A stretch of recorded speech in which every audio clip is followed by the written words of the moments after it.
Hello friends, welcome to the shed. I am Chevee. How was your day today? Let me know in the comments down below. Hearing from you every day is great. I love hearing from you guys. I know what this is. This is from one of you, so I will save this for tomorrow because tomorrow is Friday, Fan Friday or Friend Friday, as we call it here on the shed, and that means I talk about you for the day, and I answer your questions and do whatever. If you're new here, hi, a lot of you are, please ask me questions for tomorrow about anything, literally anything, and I will attempt to answer those questions on the Friday show. You can also send me stuff to my email, pictures, videos, stories. You can call in the call-in line, and I try to package all that stuff up into a Friday episode where the focus is on you, the viewer, because I enjoy this being a two-way thing. I've been teasing you guys a lot this week by opening all these strange packages. Most of this came from Amazon or eBay. It's all small electronics because I'm working on a project this weekend. Hopefully these are what I think these are. If these are what I think these are, they're much smaller than I was expecting. I think that's the case. This whole project is going to end up being way smaller than I expected. So what do we have in the bag? Oh, yep. We have tiny little push switches. Oh, they're cute. I don't think you'll be able to see this very well on the screen. Don't worry. By the end of the weekend, hopefully I'll have everything built and edited and you can see what's going on. So, today is Thursday and I want to talk to you. I've been teasing for the last couple of months that there is a mobile game I wanted to talk to you about when I was ready. And what I mean by that is I don't want to show you something on this show that's not of any value. And what I mean by that is value to me. This show is a hobby of mine. It is something that I absolutely love doing, and in order for it to maintain that genuine, honest excitement, it has to be genuine. And so, if I'm going to show you something, if I'm going to take the time out to show you a product or whatever, I have to believe in it. It would be super easy for me to turn this camera on every day when I don't have anything to talk about and just grab something like this Blue Point knife and talk to you about how great it is and whatever. But if I don't believe in it, you know, I could pick any product and just tell you about it. That's not the thing. So when it comes to games, the stuff that I've shown you on this show so far, the board games that I've shown you, the few mobile games I've shown you, I've believed in. And this one, I wasn't sure. I truthfully wasn't sure. The last game I showed you was a game called Saber's Edge. I have since uninstalled Saber's Edge. It's not ever going to be anything that's worth my time. And this game is a very similar game to that. And turn that off. This is a very similar game, and that is a gem matching game. And this game is called Gems of War. So I'm going to fire it up here on the phone. We're going to do a 2-camera recording, and I'm going to show you a little bit about it. This is Gems of War. Well, this is the loading screen for Gems of War, which takes a while. If you're looking for a toilet game, I don't know that I could recommend this because the load times are pretty bad. That's the one downfall that I have with this product. The good thing is, though, it is on Steam as well as mobile. The desktop and mobile versions are linked, so if you have friends that play on either platform, you can play with them. So at first blush, Gems of War is an extremely basic gacha-style game. You're collecting cards to build a deck. You level those cards, they get gear. There is premium currency. It feels when you first fire it up like, oh, this is another one of those games. And so it took me about a week to see what this game really is. And what it really is like a super, super deep, very well put together experience that translates well between desktop and phone. You can jump in here and do a match in 5 minutes and jump back out. Again, it's not going to be a toilet game. As you can see, the load time here is taking a while, and I'm not really sure why, but sometimes it decides to do this. From what you can see so far, we have a map on the screen. You can see there's a kingdom called Pan's Vale. There's actually like, I don't know, 15 or 20 kingdoms in this game. There's a few. I'll zoom out of the map. You can see all of these are kingdoms that you unlock as you play the game. So you kind of have to step through it. Each one of these kingdoms has a massive campaign that you can try to complete. Some of these, all the ones that have the little shield like this, we'll click this one. If you go up here to quests, you'll see a new, well, I've never played it, so this is the other cool thing. The game only downloads the exactly what you need. It doesn't download excessive content. If I would have never gone to this thing, I would have never downloaded the content. So the campaigns are very long, like probably at least 45 minutes of straight playing. It will take you to go through the campaign. I want to say each is 10 to 15 missions, and at the end you usually get like a super rare card or a piece of gear, and if you go past that, there's the bonus quest. You'll get to unlock a new class for your character. Like I said, at first blush, you fire this thing up, you get your couple of free gems, and they make you spend them immediately so you can see how that works. You get some gold, they make you spend that.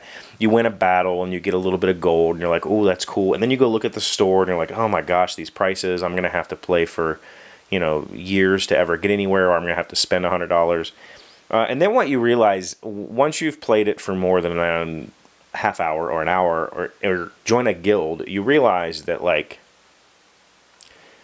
I don't want to say the game is infinitely deep, but it is extremely deep. So here you can see we fired up whatever this is called, the quest, and here we have some text. After traveling to Zhejian, I came upon a most unlikely night.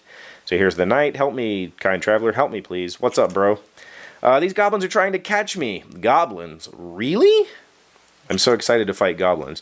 Why is this guy like pounding a glass in full armor with a sword? Whatever. They'll most assuredly eat me if they do. Okay, I'll help. So here's the quest. You can see down here at the bottom those gems that popped up. That is the number of quests in this entire quest line. So for this stage, there's 2 battles I have to do. Save Sir Brian the Lucky from the goblins who are trying to catch him and eat him. Now here's the thing. These... Give us the night. He looks so tasty. These levels don't scale. So I have a very high level team. You can see here on the left my teams. These are all of the various teams that I have currently. You unlock new slots. So we'll go back to my soul farming team. My soul farm team is level 4,965, which when you first start the game, your team will be like 200. So this is a pretty high level team. I'm going to hit battle, and I'll show you what battles look like, where you're waiting for ninjas and forging epic weapons, according to that thing. And this is called Schoolyard Bullies. Isn't that cute? So you can see on the left, I have some cards, and on the right, the opponent has some cards. I can click on a card and see what it does. This is my hero. This is me. Look at Chevee. I'm a doggy thing. And I have a crossbow, which deals 13 true damage to an enemy. The number in the upper left is how much magic it has, and that translates to how much damage it does. Here's my personal card. You can see I have a 13 attack on the left. I have 23 shield, 31 hit points. And then there's skills that you can unlock by unlocking trait stones, all that stuff. So obviously you want to try to build teams with synergy. That's important in this game. So my team has a pretty decent synergy going on. And this team specifically is looking for souls. Souls are what is used to level characters. So I'm trying to crank out souls. That's what this team does.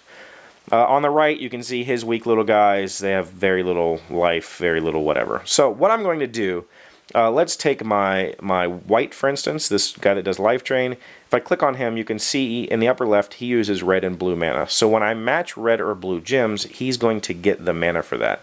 So here, I'm going to swipe this blue. Bam. Now, if I click on him, well, I have the number turned off. He now has 4 mana towards casting that spell. And then I'll match these reds. Okay, now he has the spell up. When you match 3, it becomes the opponent's turn. If you match 4 or more, you get an extra turn, so you can keep kind of chaining. Now that he has his spell up, I'm going to use it. He's going to steal 12 life from an enemy. This ability ignores armor, so I'll pick the second goblin here. Bam, took his life. Now my guy has 20 life instead of 8, and we continue.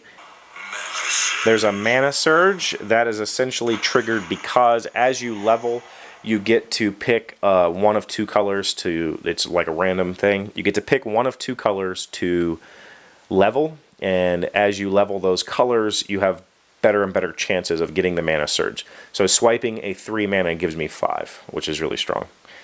Where do we have a good setup? We don't have a good setup anywhere for using Valkyrie. Okay, so we will hit him with the spell again. So this is it. This is the game. This is the I'm showing you the bare minimum of this game, right? The thing is, and I'll take you out of this in a second and show you, oh, there we go, he's dead. At the end of the match, some skills trigger, yeah, I've got a victory. Come on. I think it's my Wi-Fi.